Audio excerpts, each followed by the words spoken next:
Heyo, and what is up, gang? Thank you for checking out Sledgehammer TV tonight. SmackDown Live came to us from Detroit, Michigan, and you probably enjoyed tonight's show a whole lot more than you enjoyed last night's Monday Night Raw, but I am going to tell you how tonight's show is exactly the perfect example to show you guys proof of how lazy WWE has become, and we're going to do that right here and right now. My name is Nick Nightmare, and you are watching the Sledgehammer Wrestling Show's SmackDown Live review. Let's do it. The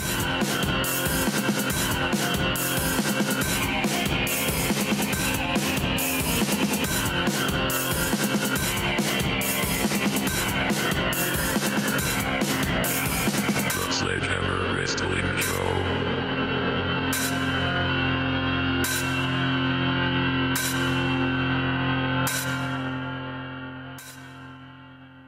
Alright, wrestling fans, thank you so much for joining me. You know, I watched tonight's SmackDown Live and I was actually very disappointed because the whole entire night just had a very familiar feel to me. I felt like I was having deja vu all night long, and there's a couple of reasons for that, and we're going to touch upon those in just a second. And as I said in the open, you know, SmackDown Live, week to week, has been better than Monday Night Raw, at least for the last couple of months. Leading through the summer, it's been sort of the trend. But that's like saying that a hot dog tastes better than a dog shit sandwich. I mean, that's just stating the obvious.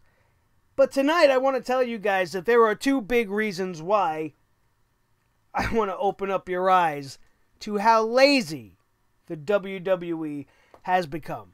I want you to realize for a second that what we saw tonight was essentially the same exact show that SmackDown Live presented to us last week, which was, as we said, a very good show, which is why it felt like you watched a good show tonight. But you need to realize that tonight's show was actually the very same show that we saw last night, but just slightly different.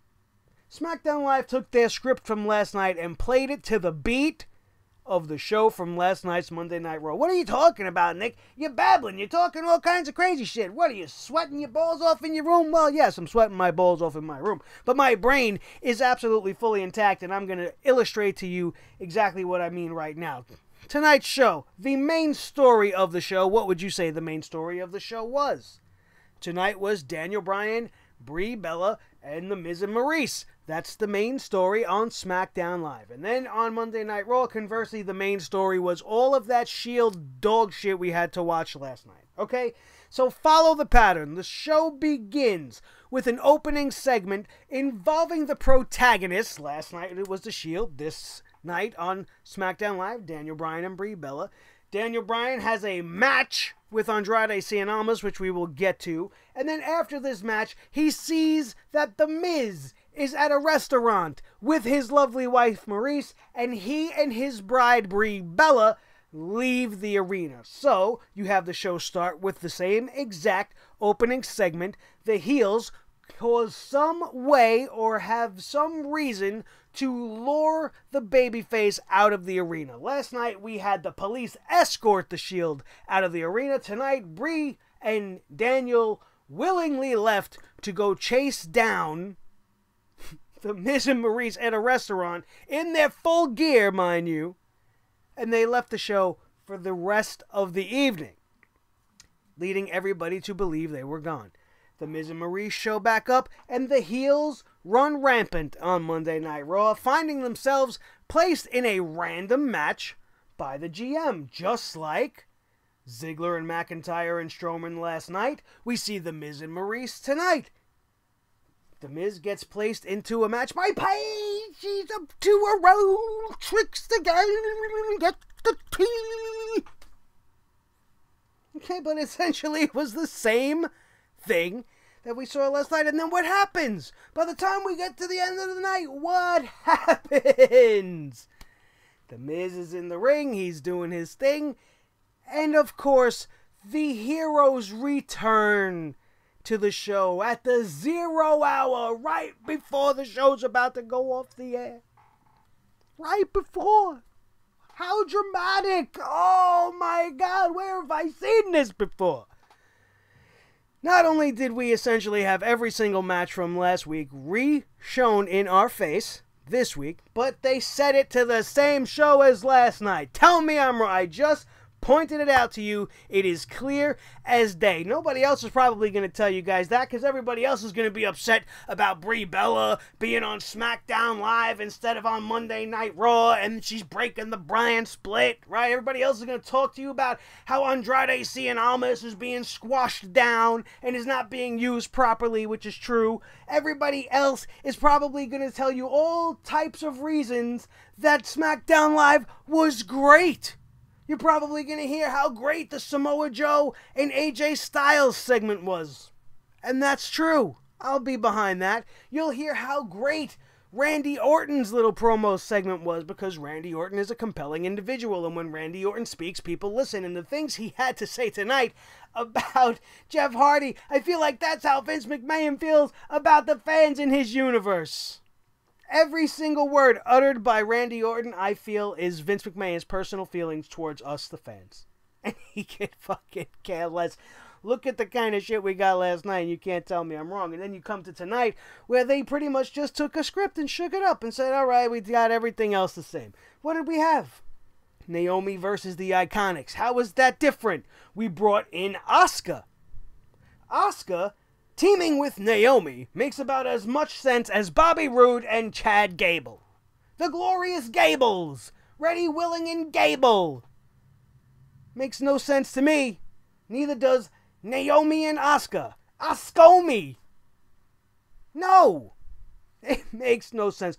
What does Asuka give two shits about what's going on with Naomi? Why is she getting involved with the Iconics? So they can add more people to the list of girls that beat Asuka?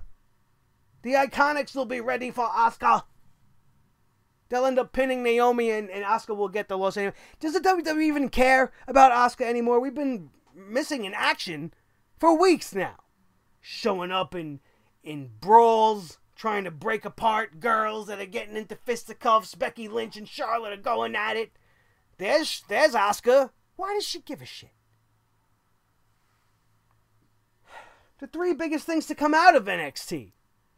Some of which that reside on SmackDown Live. Andrade Cien Almas lost. Sanity lost. Continues to lose. Asuka. You got nothing better for Asuka? You're going to stick her in some meaningless tag team? You got the Mixed Match Challenge starting up again next week. You're going to have her back with The Miz like it was the same as it was last year. What is that going to relaunch Asuka to the top, being back with The Miz?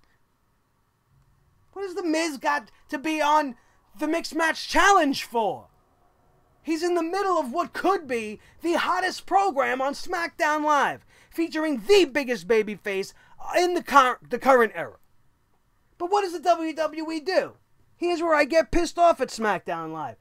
They turned Daniel Bryan and The Miz, essentially one of the hottest properties in all of pro wrestling right now. Something that's on the tip of everybody's tongue. Something that we can't wait to experience. Something that was actually very good at SummerSlam, and we hope to see conclude at WrestleMania, this coming WrestleMania 35. And it has been relegated to the promotional department. The worst thing that could have ever happened to this feud is the USA Network offering a show to The Miz and Maurice that brought Maurice back into the fold in a much more high-profile nature, way more than she deserves to be. She hasn't wrestled in over a decade, and when she did wrestle, she barely did that. She was the best-looking broad on the roster at one point, so they gave her the Divas title. She ends up marrying The Miz, and now here we are.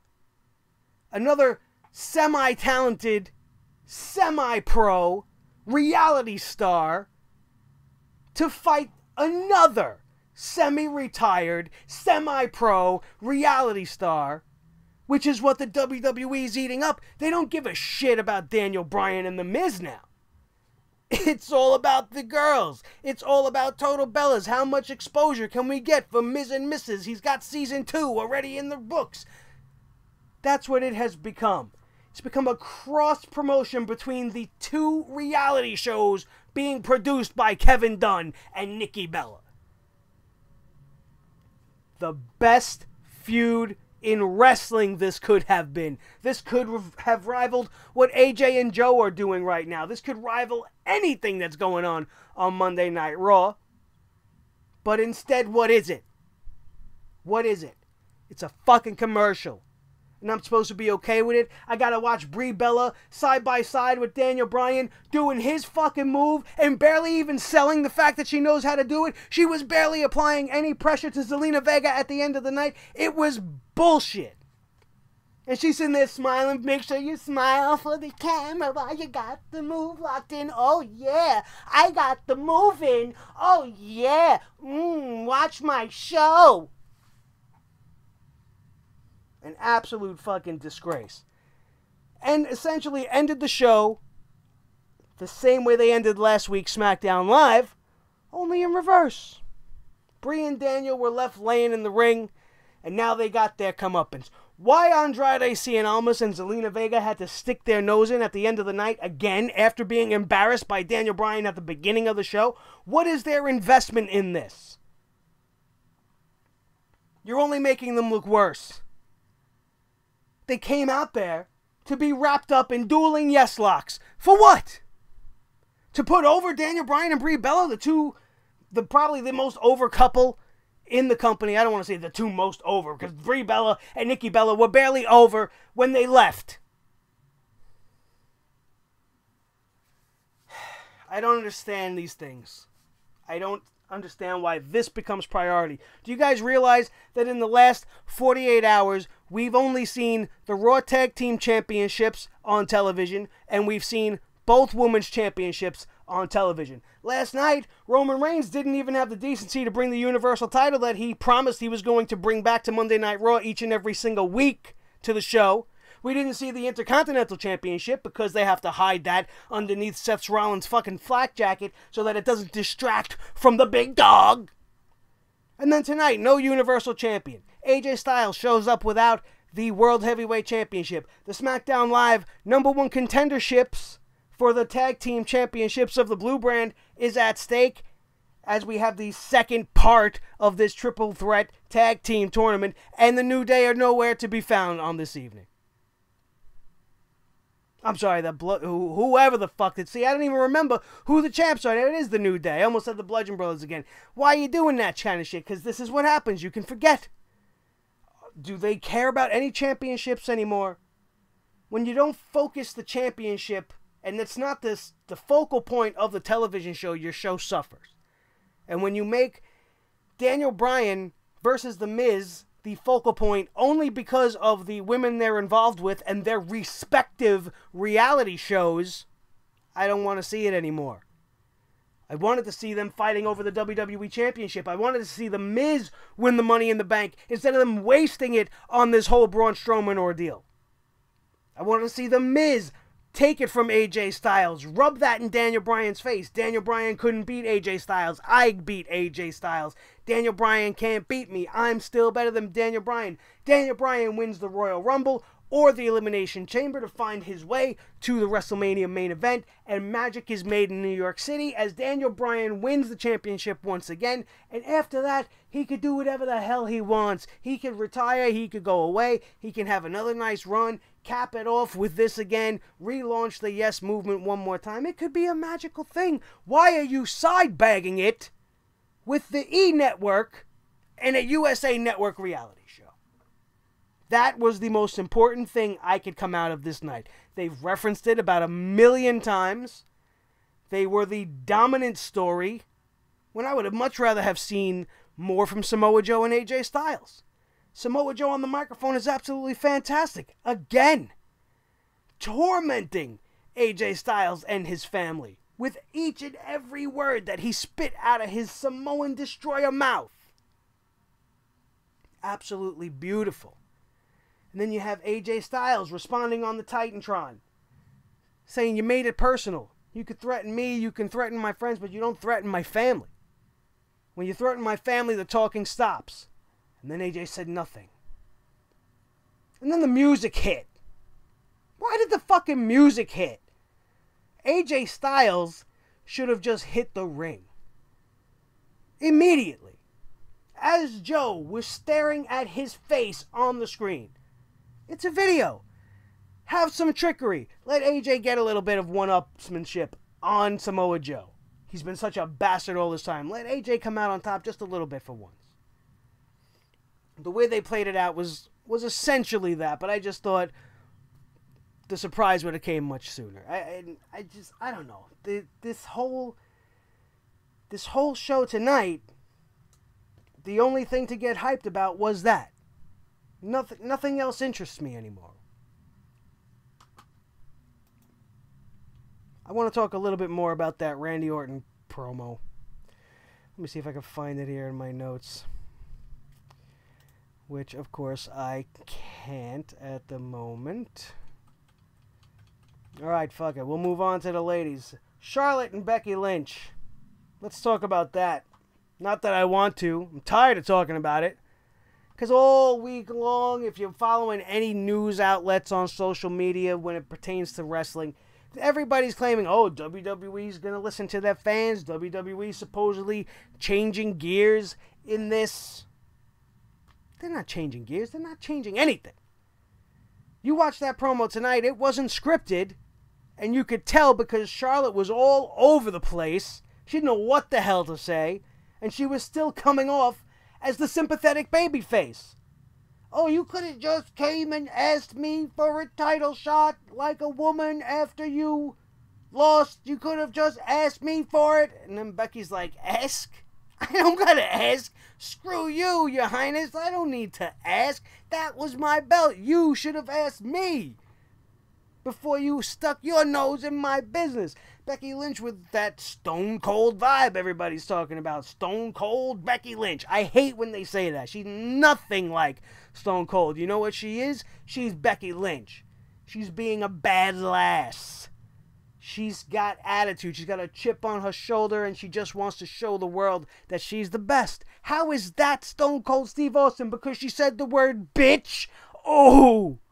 Because she said screw you, Charlotte. She's stone cold. She's not stone cold. Knock it off.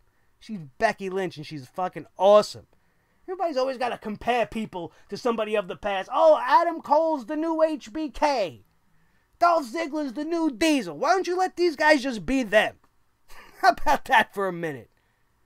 Pisses me off. But Randy Orton is getting ready to tear apart Jeff Hardy inside the Hell in a Cell. A match doesn't really call for it. While we're talking about that, I'm grateful they didn't put Becky Lynch and Charlotte inside the Hell in a Cell. I was afraid they were going to make that the stipulation for the SmackDown Women's Championship match, but they didn't do that. And the rest of the show, man, if you missed it, you didn't really miss much. Just go back and watch last week's episode. I can't stress that enough. Daniel Bryan defeats Andrade Cien Almas clean. For what reason, I ask? Because Andrade Cien Almas wants to fight again? He had so much fun beating him up last week, he wants to do it again. That's his motivation for this week tonight. No thanks. We have this confrontation between Flair and Becky Lynch, and then we go to Naomi defeating Peyton Royce with Billie Kay. Of course, the Iconics got to come out and talk their nonsense. Next thing you know, they got their back to the mat and they're looking up. This match was very, very quick to me, and all for Naomi to get her win back, and then have Asuka come out and debut herself as her backup. Why? I still ask you guys, why?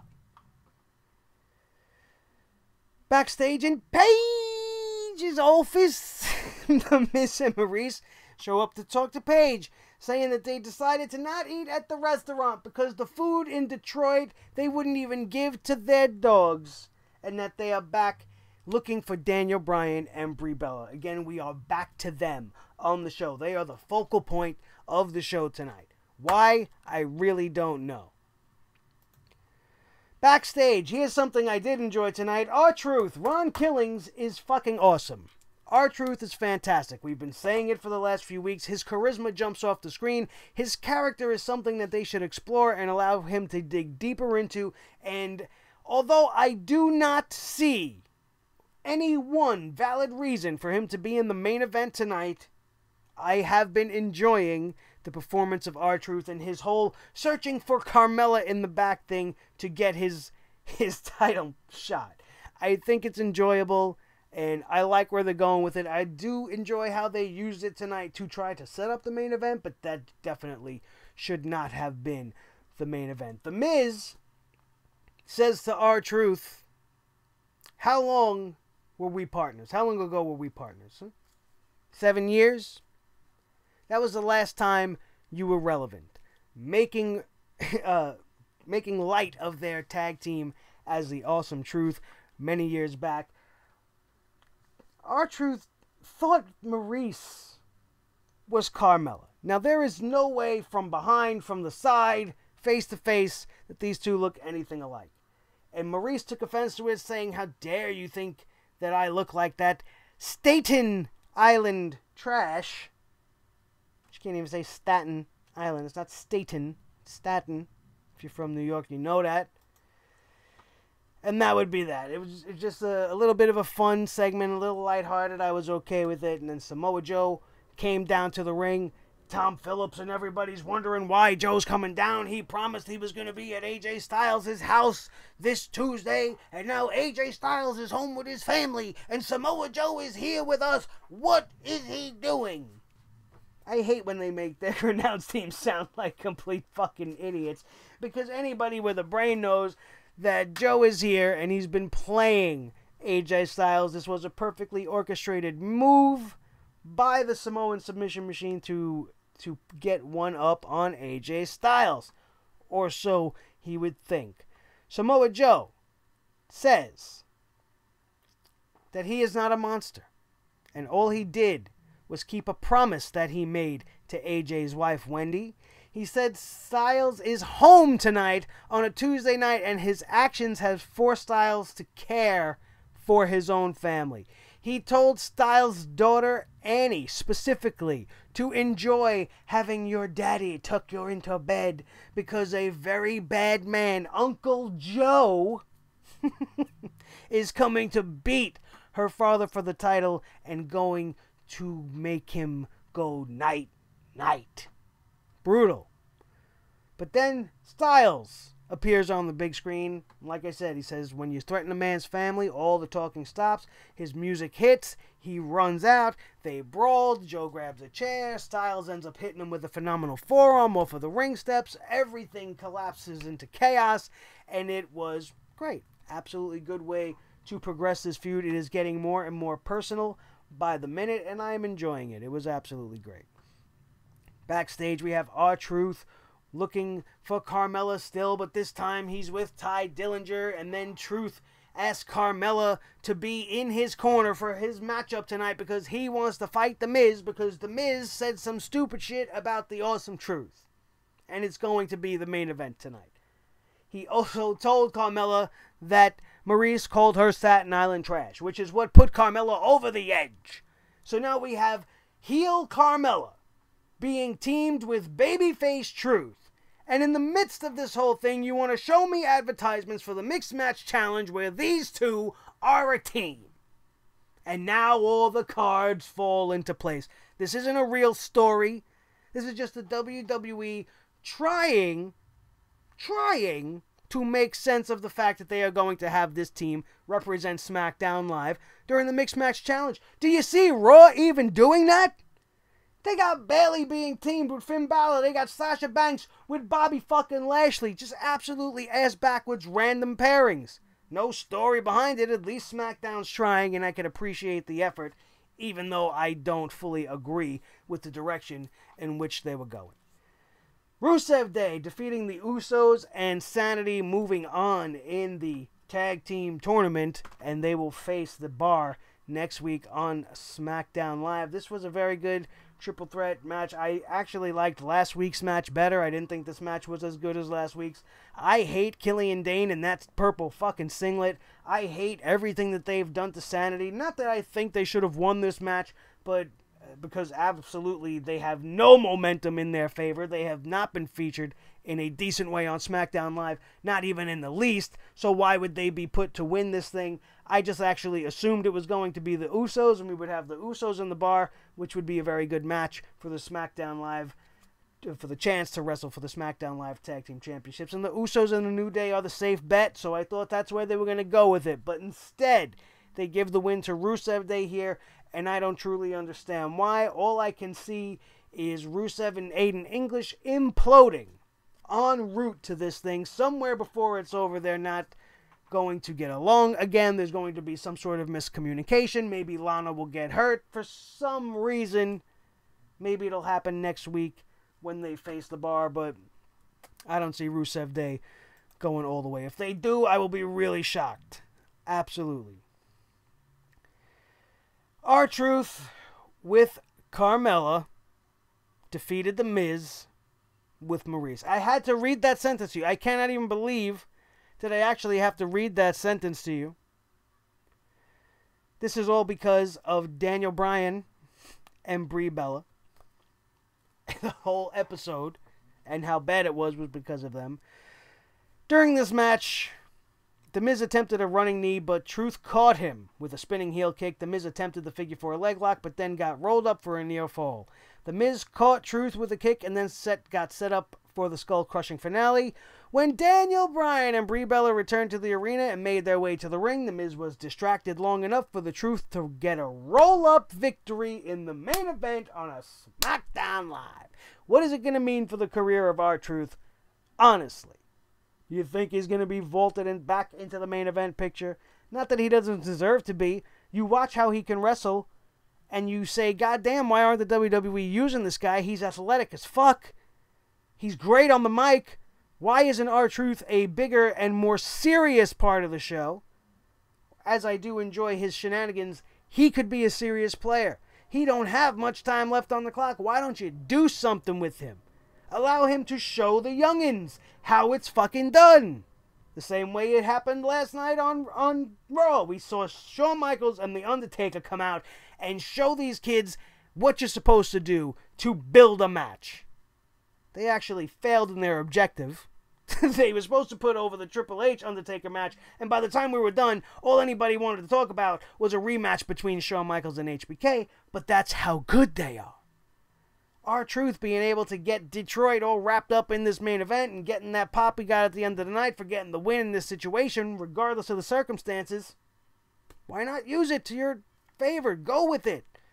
R-Truth can be something. He doesn't have to be a world champion, but he could be something bigger than what he is, and I think he proved that here tonight. And I know I'm kind of bouncing up and down with my positives and negatives tonight, and maybe I'm still suffering from a little bit of a hangover from last night, which is maybe why I keep bringing it up. I don't usually talk about Raw this much when we are talking about a SmackDown Live, but that goes to show you just how similar the two shows actually were, that I had to keep making examples by bringing in what we saw last night as a comparison. Thank you guys. That was all there was for tonight's SmackDown Live. I am so done with main roster stuff this week. I am so looking forward to cleansing my wrestling soul tomorrow night when I get to watch a little bit of NXT. But more so, tomorrow night begins the coverage of the Mae Young Classic on the WWE Network, and it also begins right here on Sledgehammer TV, your official home for the absolute best coverage in the Mae Young Classic 2018. Don't forget to be here and catch everything. I am going to be reviewing at least one episode per day for the rest of the week until we finish this thing out and leading up into the October 5th pay-per-view Evolution. If it's October 5th, I forget the date right now because I really don't care about it that much to remember. But the Mae Young Classic is coming at us tomorrow night. Make sure if you missed all of my pre-show coverage on that, all of my previews and predictions, and the rundown of all 32 women, make sure you go check that out. Check out my all-in review and results show. I brought the hammer down on Cody and the gang as well, because nobody escapes scot-free from the wrath of the hammer, especially when you insult my wrestling intelligence, and nobody gets away with it. Not even you, SmackDown Live. You get a little bit of a pass because at least we got some good wrestling, but it was the same good wrestling that we saw last week. You're not going to fool me.